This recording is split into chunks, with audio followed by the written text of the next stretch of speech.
quiz. Mad til Øse. Klar til quiz. Ja, så.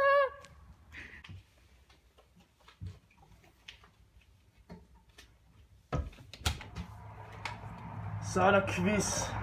Er I klar? Så er der quiz. Og så har vi 2 deltagere med.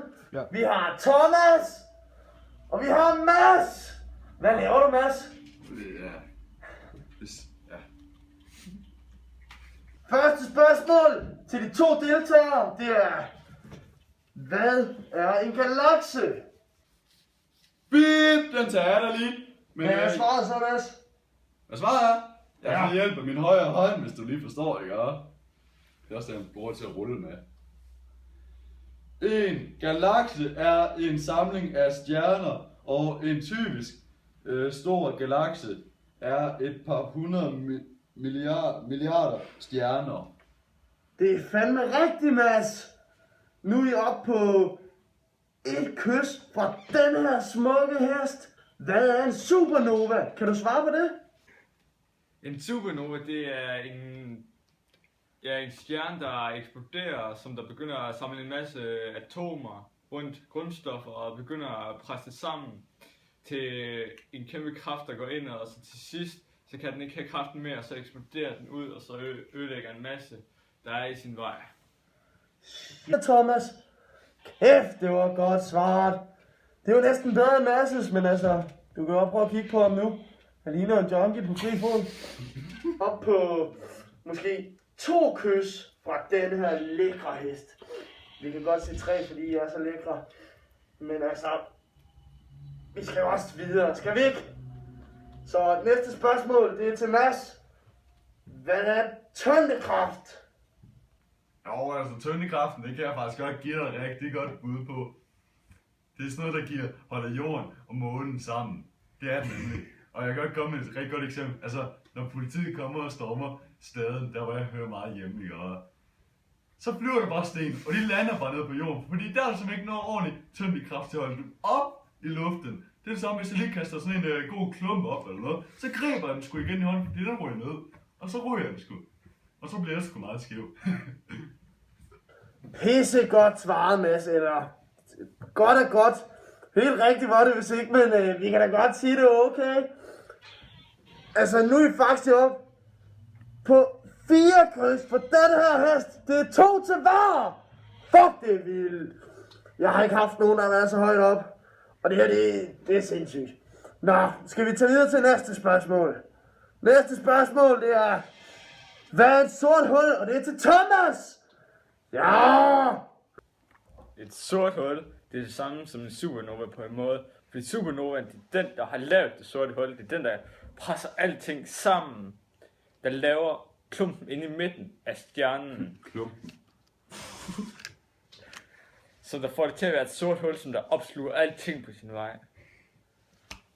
And Thomas. Igen, pissegodt svaret. Prøv lige at vente. Det passer. Ja. Sådan. Det er det sidste spørgsmål, Thomas og Mads. Det er sådan lidt... Det giver en biograftur, hvis I svarer rigtigt på det her med den her hest. Ja. Og spørgsmålet er: hvornår observerede Tycho Brahe en supernova? Den har jeg, det ved jeg sgu da godt. Prøv at se, han skal jo bare det hele i hugen. Det kender I jo også godt selv. Nej, det var sgu ikke den. Nå, nu må jeg sgu lige kigge lidt.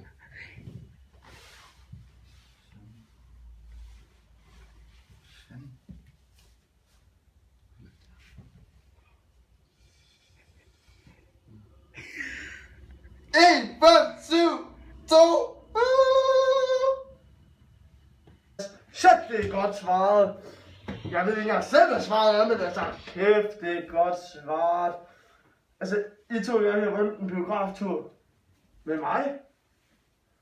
Og nok også en middag, kan vi sige. Så skal vi smutte, eller hvad?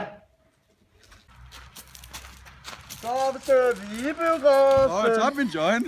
Bye. Gå nu.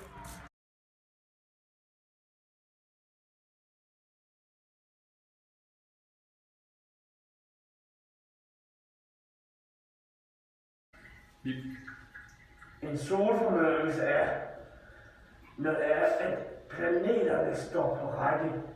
Det vil sige, solen er bagerst, den er her. Månen, den er her. Og jorden er her, så står de på række. Ja, og når det sker, så vil det sige, at der er punkter på jorden, hvor det er helt bælragende midt om dagen. Ja, det er utroligt! Fantastisk. Og det vil sige, det sker forskellige steder på jorden. Folk rejser rundt for at se det. Det sker 2 gange om året, hvor det er fuldt 100% mørkt. Et eller andet sted på jorden. Cirka. Cirkus kan vi også sige over dage. Ja. Og så som Jette Hjort sagde, så skal vi jo freestyle bagefter. Så det er jeg tænkt mig at gøre med Christian. Mig og Christian freestyler.